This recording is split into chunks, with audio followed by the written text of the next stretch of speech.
You're now listening to The Clyde Mack Show. Drive on the beat. Drive on the beat.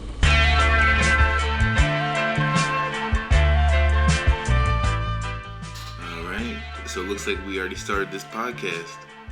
This is The Clyde Mack Show. First one of the year, 2021. Big year. Hopefully the world opens back up so I can, get drunk in public again and act like I got a gun in the club. That's my favorite thing to do in the club, by the way. Real shit. Like I miss just standing there and like acting like I'm tough. But we got good guests, great guests, doing some big things. Entrepreneur. I've been following you for a while. But yeah, we got J Best 07 in here. So basically, I hit you up because you opening up a new so it's basically a training facility, right? Yeah. Training facility. Okay, well, before we get into all that, you've been grinding in the sports field for a really long time. Like, so you started off basically making videos, right? Yeah. I came up with me and my friend Jordan, we came up with a brand, Undiscovered. It was just called Completely Undiscovered. We was actually just supposed to be like, since it was such a broad name, we were just going to use it for like everything. Like sports, rappers, singers, like anything that's just undiscovered, we were just going to use it for that. You kind of want it to be like a video, Undiscovered, for it to be like a video platform. Like when you thought the idea, you're like, I'm going to like get videos to like recruiters and things like that. That kind of like it was just like getting like anybody, if any, like you can like, I even got a YouTube, I still got the video up. I interviewed 570 JV. This is like 3 years ago. Mm-hmm. Like, cause it was just anything that was just undiscovered, like being a small town. It didn't matter what. It was just trying to like get exposure to undiscovered people. Mm-hmm. And then like eventually, like I just happened to go to a couple like open gyms at the South and just made like Kev a tape, David a tape, and then like they just started taking off. Mm-hmm. Next thing you know, everybody just started winning tapes, and then like it kind of just like went to sports, and then just kind of just stayed at sports. So yeah, you're a pretty big big figure in the local sports. Yeah, like your lives are crazy. Yeah, that was basically what you started off with, right? Yeah. So and then you go to the Undiscovered, and you start making clothes. You definitely turned your swag up last year. You wore the you wore the overalls. Oh yeah. My thing is, so like this is what helped me get away with trying like different styles and clothing. I can grind. So you can grind? What do you mean? I can grind people up. Okay. I can roast people. Okay, yeah. So the thing is, most people they gonna like say it behind my back, but when you can like, most people know if you real good at roasting, and most people kind of know you for it or know that's all I used to do. Certain stuff you can kind of get away with because they know if they say one thing, it's over. They know they know you right at them. That's so true. Like so, you could look at someone, but you spend all that money for that Gucci and just say some crazy shit about it, and they lost. They lost. That's one thing I wanted to bring up. I used to always try to get you in comedy because you got a funny voice. Yeah, people used to tell me all the time.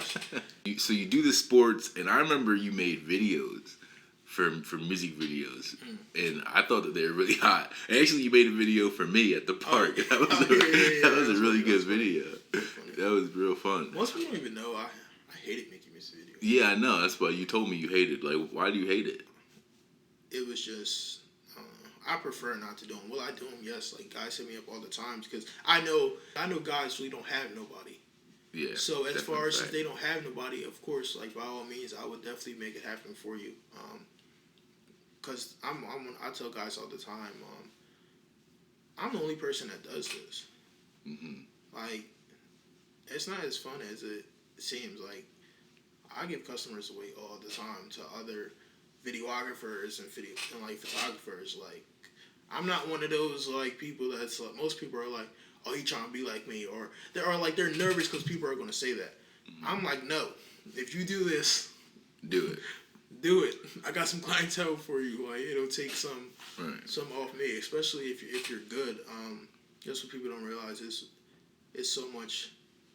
Not even just money. It's so much money and clientele out here for everyone to eat. And plus, there's only rappers here, and you don't really like rap, do you? I don't think you like rap. I do. You never post rap songs. I do. I gotta be in the mood for it though. That's the thing. So most people like rap and they gotta be in the mood for R&B. Mm-hmm. Like R&B is my straight like every day to listen to. Okay, so you just post on Instagram. You didn't tell anyone about it too, and I like that. I hate when people and I hate when I let myself do that. Yeah. Like if something big will be about to happen for me or something, and I'll put it out and I'll spoil it, or someone puts it out and something happens. You kind of just you didn't really tell a bunch of people. Yeah. You just put it out. You're like, I got this space. So, what kind of gave you the idea to start the training facility?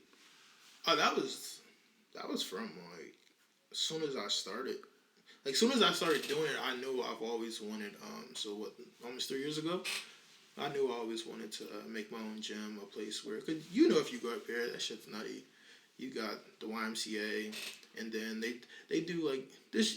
This generation is different. I'm not saying I'm that much older, but it's different off the fact of, so the YMCA, they don't allow us to run full court no more because it's not fair, quote unquote, to the other people that pays for their membership, and when the younger kids come in, they can't play. Yeah. As if when we grew up, everyone, I don't care who you are, everyone had that point in time where you wasn't good enough to play. Mm-hmm. You got to stand on the side. And whenever they run down the other end, then you hurry up, get your shots up, and when they come back down, you get off the court. Yeah. It is what it is. But then, so they don't allow us to run full. And then it's always everything but basketball going on the basketball court. Why is half a basketball court rented out for 5 people for fencing? Mm-hmm. Prime time too. When you have 3-4 volleyball, when you have 3-4 racquetball courts, that's never used, and that's more than enough space to do that stuff. It just seems like everything that involves, I don't want to make it a race thing, but everything that involves black people, it's like yeah, it's like limited. It's limited. Like we going basketball Tuesday from 3 to 6. Yeah, like we going shut it down. It's too many of y'all. It's too much, and all we want to do is hoop. Mm-hmm. We don't cause no ruckus. We want to come in, hoop, and go home. But it just seems like everything that, even like the Liberty Arena, it started off as a basketball court, and now they got rid of it.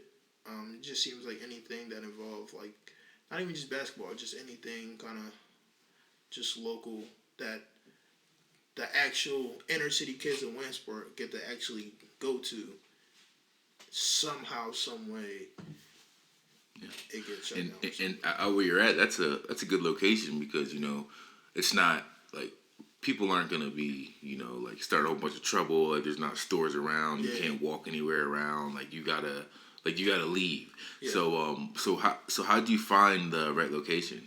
How'd you so how'd you pick it? So I wanted to be around all the surrounding cities because I have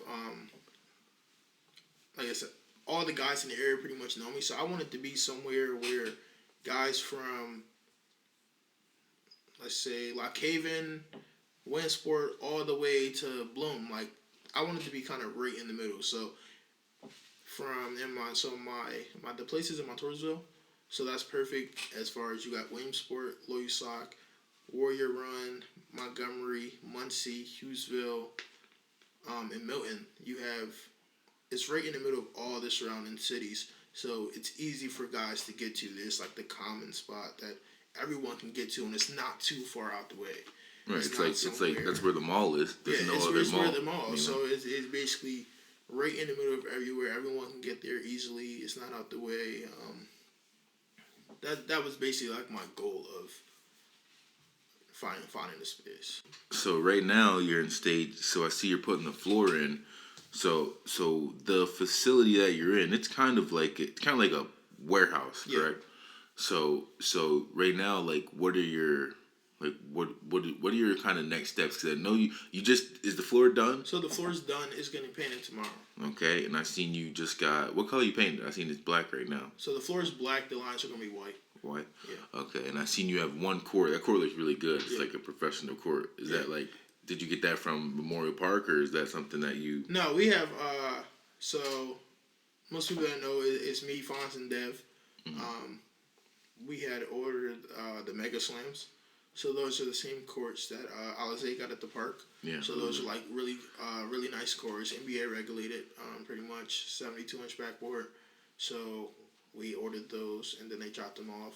It was heavy as hell. It was a process to get them up, but we finally got it done. And you have 2 courts? Yeah.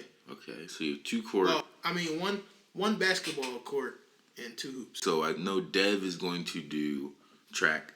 Yeah. Okay, and Fawn's probably going to do basketball He's doing training. the basketball stuff. Dev's doing pretty much everything. Speed training. Yeah, I already have baseball players, football players. How you feeling? You nervous? I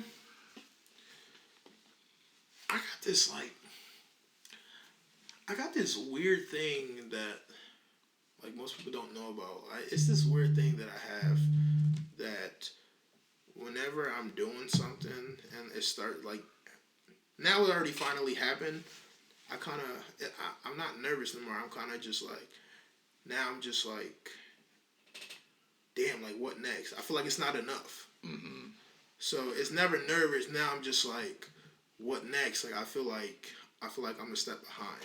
I feel like, oh yeah, I think it's a bad trait to a degree because I put like a lot of pressure on myself. So I'm never nervous. It's just more so.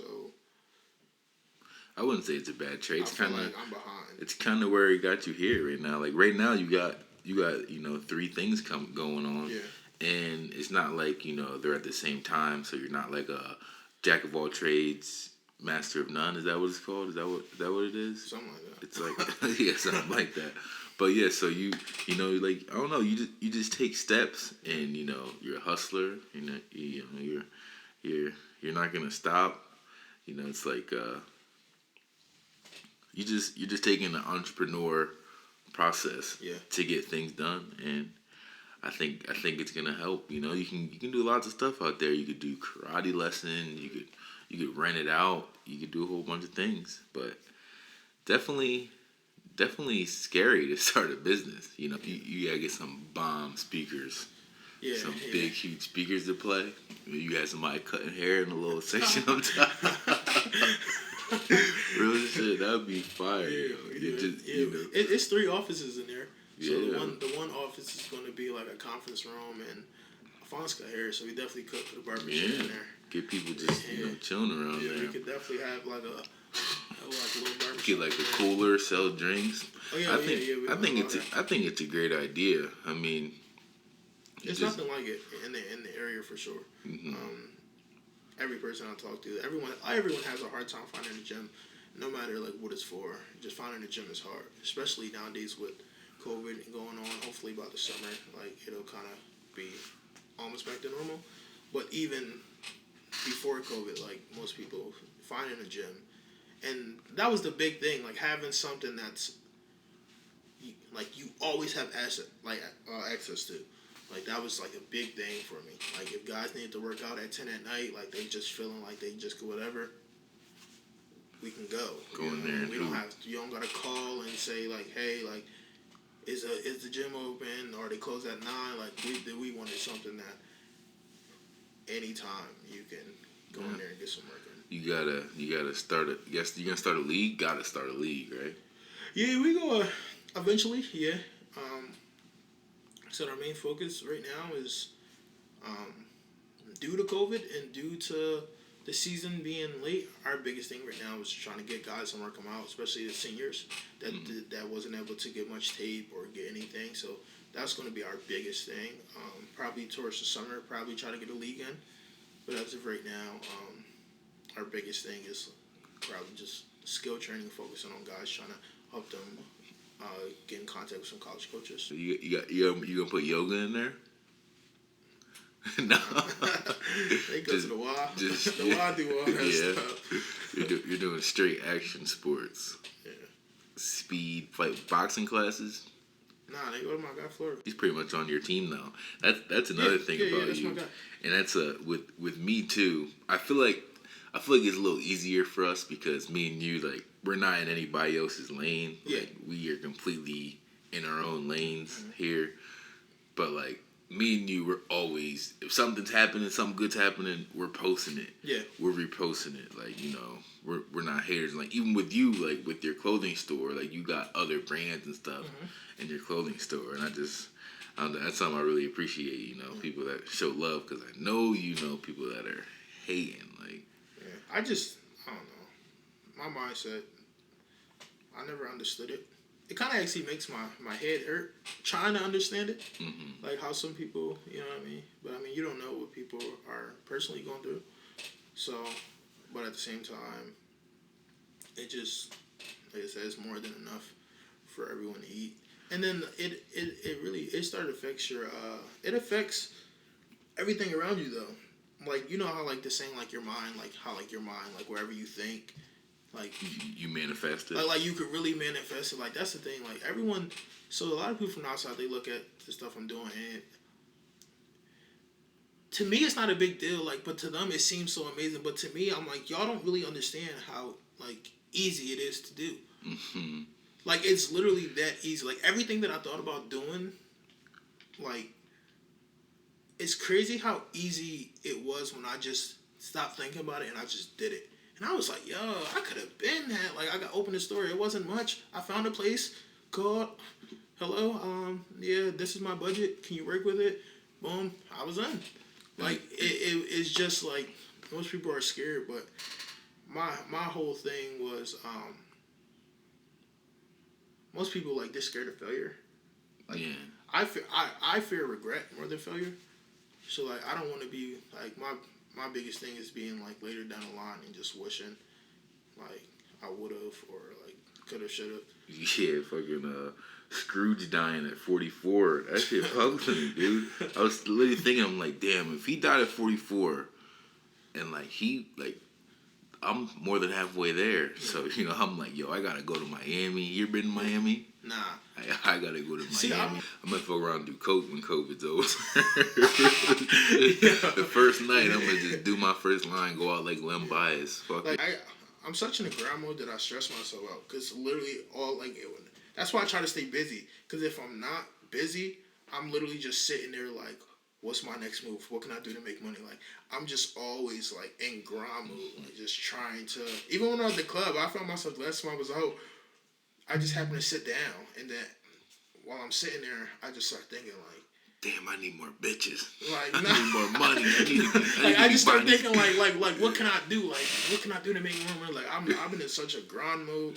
It's crazy. Like, you ever thought about scamming? Oh, yeah. Yo, for sure. I wish I could scam, the thing is, man. Like, only because, like, I got a bunch of guys that do. Yeah. And they making bread, but I always...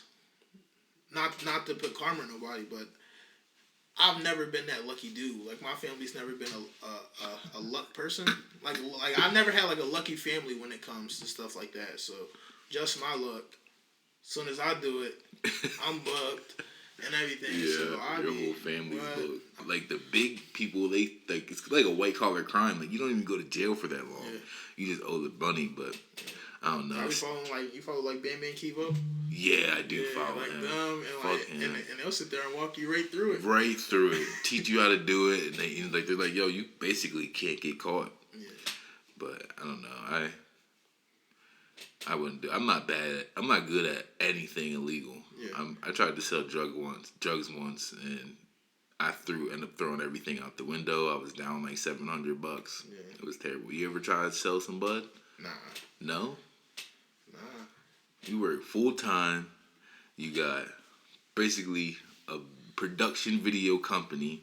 You have a store. You have a clothing, a little apparel line. And now you're about to start a training facility. And you're still sitting here like, damn, I need to do more. Yeah. That's not enough. Like, you do FanDuel or any of that stuff? No, I don't even get one. So with FanDuel, kind of like when you say you don't feel like you like satisfied with FanDuel, if you lose, you're like your temperature's up and you're angry. But when you win, it's the feeling is you have more. It's like a more intense feeling when you lose. So when you win, it's nothing. When you lose, it's everything. And you actually know why I don't bet. I mean, gamble. So some dude at my job. He gambles all the time, like FanDuel Casino and all that, and he wants like money. Now, granted, he loses a lot, but I know who you're talking about. I downloaded it. Somebody making way more than him at the job when it comes to that, and he told me to download it. I lost 800 in 5 minutes. I remember that. I remember you posted about it. I never deleted an app so fast in my life, and I was hurt. I was hurt for like 2 days. Like, I was like so mad at myself just because. Were you playing blackjack? Yeah, because I kept hitting. I didn't realize I kept hitting rebet. You know, you're supposed to change it, and at that point, I was like, forget it, because I lost 200, and I'm like, oh no. Did you go up at all, or you were just straight down? So I'm like, I lost 200, and I was like, oh no, I'm adding more, added like 400. Then I started betting like 50 at a time, and I was winning. Got up. So technically, I lost 600, but still, I got up like 800, almost 900, and at that point, I'm like, forget it. I was betting like 100 at a time, and I kept hitting rebet instead of like switching the quantity. Switching the quantity. I just kept hitting rebet, and next you know, I look in the like left hand corner, and it was like $20, and I was just like, they smoked you, and you deleted it. It's kind of what you said earlier. Kind of stuck with me. You were like, people just are scared to do it. You know, there's so many avenues that you can do to really make yourself better. Because my thing is like, most people like, I'm not saying like just because you broke, but I'm saying most people, it's like, what do you have to lose? If it's something you want to do, like in reality, if you try something that you want to do, that's not outrageous. Like, but if you just had an idea in your head and you just tried it, what do you like seriously, what do you like? All right, you might lose a couple $100, but it's really like, what do you? Yeah, that's my thing. Like, I feel like anything I do, I don't feel like I really don't. I mean, I'm not losing much. It's just I'm trying it. If it don't work, it don't work. Right. Like, and you don't want to regret it. Well, congratulations. This is the end of this. Thank you very much for coming through to the Clyde Mack Show, the best podcast in the port, because it's the only podcast in the port. So we're here. It's the only podcast in the port. All right, broski. All right, man. I appreciate it.